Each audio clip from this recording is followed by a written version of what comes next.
मेरा आपसे प्रश्न है, ये एक टहनी है जिसके ऊपर 3 फ्रॉग्स, 3 मेंढक बैठे हुए हैं और ये इनमें से 2 ये जो फ्रॉग हैं ये डिसाइड करते हैं कि हम लोग जंप करेंगे।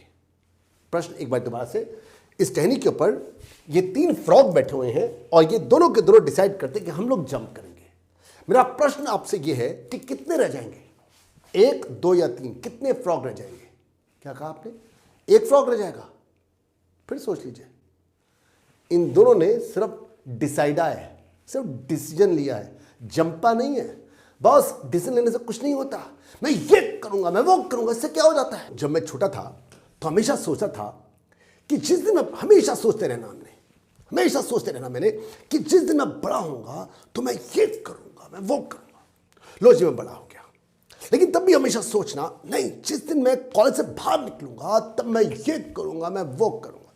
चलो जी, मैं कॉलेज से बाहर भी निकला, फिर क्या रहा, नहीं यार, जिंदगी यार, जिस दिन मैं पैरों पर खड़ा होऊंगा तब मैं ये करूंगा, मैं वो करूंगा। लो जी, पैरों के ऊपर खड़ा हो गया, मैं एक फैशन डिजाइनर बन गया, लेकिन तब भी जिंदगी मैंने नहीं जी। तब भी हमेशा ये था कि जिस दिन मेरी शादी होगी तो मैं ये करूंगा, वो करूंगा। शादी भी हो गई जी, तब भी दिमाग, नहीं, जिस दिन मेरे बच्चे होंगे तब मैं ये करूंगा, मैं वो करूंगा। बच्चे भी हो गए, ना, जिस दिन बच्चे बड़े होंगे तो मैं अपनी जिंदगी को जीऊंगा, मैं ये करूंगा, वो करूंगा, ये गाड़ी खरीदूंगा, वो खरीदूंगा। लो जी, बच्चे बड़े भी हो गए। जब बच्चों की शादी होगी तो मैं ये करूंगा, मैं वो करूंगा। लो जी, 2 में से 1 की शादी हो गई, अनाम 57+। कब जीऊंगा जिंदगी को? कल, परसों, 1 महीने के बाद, 1 साल के बाद? अब से 32 साल पहले 1999 में एक एपिसोड आया करता था दूरदर्शन पर, नाम था उसका मुंगेरी लाल के हसीन सपने। इसमें जो करेक्टर था ना, हमेशा सोचते रहता था, हमेशा थिंकिंग, हमेशा सोचते रहना उसने, हमेशा सोचते रहना। क्या मिला जिंदगी में उसको? कुछ नहीं मिला। 1 साल तक एपिसोड चला ये। बहुत लोगों ने अपने आप को इससे आइडेंटिफाई किया। क्या आपके साथ में तो ऐसा नहीं होता? क्या आप हर वक्त सोच, इससे मेरा कोरोना को लेकर हजारों डेथ हो रही है हर रोज, लाखों लोग हमारे इंडिया में मर चुके हैं और पता नहीं फिगर्स कितनी सही है कितनी झूठी हैं। पूरे वर्ल्ड के अंदर करोड़ों लोग मर चुके हैं, लेकिन उससे भी ज्यादा डेडली है उन लोगों के साथ में जो कि डिप्रेशन में आकर हर वक्त नेगेटिव सोच रहे। पता नहीं कितनों की मौत हो चुकी होगी, जिसका कोई आंकड़ा हमारे देश में तो कुछ होता ही नहीं है। ये कहीं ज्यादा डेडली है सोचना, आपका हर वक्त सोचना नहीं है तो क्या करना क्या है, ये कहीं ज्यादा डेडली। अपने आप को रोको इस सोचने से। कहते ना, empty mind is a devils workshop. वो जो सोच सोच के अपनी जिंदगी का कबाड़ा करना, उसको रोकना है आप लोगों ने। बहुत सारे लोगों की सबसे बड़ी मुश्किल पता है क्या होती है? हमेशा क्यों सोचते रहते हैं? क्योंकि वो हमेशा ये सोचते हैं कि मुझे परफेक्ट बनना है, मुझे सबसे अच्छे से अच्छा करना है ताकि मुझे कोई नुकसान ना हो, मुझे कोई फियर और फेलियर उनके दिमाग में रहता है। कहीं मैं नुकसान ना हो जाए, कहीं मैं फेल हो जाऊं, कहीं होने दो यार। थॉमस अल्वा एडिसन 10,000 बार फेल हुआ था। जब उससे पूछा, थॉमस तुम 10,000 बार फेल हो, क्या बोला वो? कहता मैं 10,000 बार फेल नहीं हुआ, मैं 10,000 बार सक्सेस हुआ हूं ये जानने में कि ये वो तरीके जिससे कि लाइट बल्ब नहीं बन सकता। ये जो परफेक्शन है ना, this is your biggest enemy. हमेशा आप सोचते हो, पेरेंट्स हमेशा, ये देखिए इस इंसान को देखिए, हाईवे है उसके ऊपर पेंट कर रहा है, वो डिवाइडर्स के लिए वो पेंट कर रहा है, लेकिन परफेक्शन में लगा हुआ है, बहुत अच्छा बनाना। अरे हाईवे कौन देखेगा? 2-4 अगर नहीं भी होंगी, ओमिट भी हो जाएंगे, इससे क्या फर्क पड़ने वाला है? कोई नहीं फर्क पड़ने वाला। बहुत सारे पेरेंट्स लगे रहते हैं अपने बच्चों को रेस करने के लिए कि बहुत अच्छे बनेंगे, वो बहुत अच्छा बनाना है उनको, बहुत अच्छा बनाना। बेटा तुमने डॉक्टर बना, तुमने इंजीनियर बनना है। उनके दिमाग में शुरू से डाला जाता है 96%, 97%।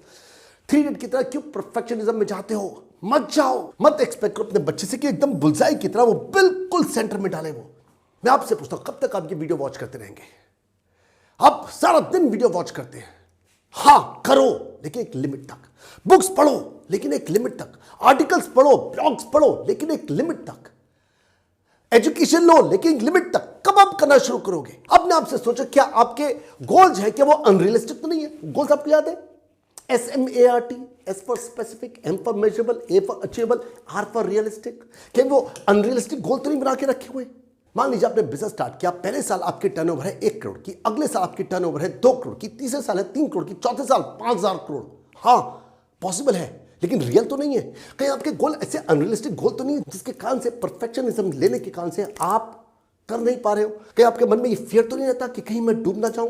कहीं आप प्रोक्रास्टिनेट तो नहीं करते रहे? या कहीं आप इस लड़की की तरह हमेशा नीचे की तरफ वो कैंची से घास काटे जा रही है? वो कि नहीं कहीं ऐसा ना हो कि पत्थर कोई रह जाए, कोई घास मेरे पास रह जाए, या आप इस लड़की की तरह हो जो कि सिर्फ उसका फोकस एक ही तरफ है, रिजल्ट की तरफ, मुझे सिर्फ रिजल्ट चाहिए।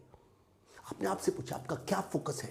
क्या आप डर तो नहीं रहे हो? क्या आप एकदम परफेक्शन की तरफ तो नहीं चाह रहे हो? कहीं आपके गोल जो है वो अनरियलिस्टिक तो नहीं है? एक चाइनीज कहावत है कि अगर ट्री को प्लांट करना है तो उसके दो ही टाइम होते हैं, एक 20 साल पहले किया होता, अगर नहीं किया तो उसका दूसरा सही टाइम क्या है? उसका सही टाइम है राइट नाउ। कहते वो लोग कि अगर जर्नी पर जाना ना 10,000 माइल्स की, तो एक स्टेप ले लो, जस्ट टेक वन स्टेप, एक स्टेप ले लो, 10,000 माइल्स की जो जर्नी वो धीरे धीरे धीरे धीरे खत्म हो जाएगी। Look for the stars. मैं मानता हूं स्टार्स नहीं मिलेंगे, look for the stars, you will not get the stars, but at least you will not come back with handful of dust इधर। कम से कम आपके हाथ में मिट्टी तो नहीं आएगी। स्टार्ट तो करो, just do it buddy, do it right now. आज मेरे वादा कीजिए, आप लोग नीचे कमेंट सेक्शन में लिखिए कि जो जो आपके ड्रीम्स हैं उसके लिए आप कल की इंतजार नहीं करेंगे। जैसा भी है परफेक्शनिस्ट नहीं बनना, आपने अपने काम को करना है। 10,000 miles of journey starts with one step.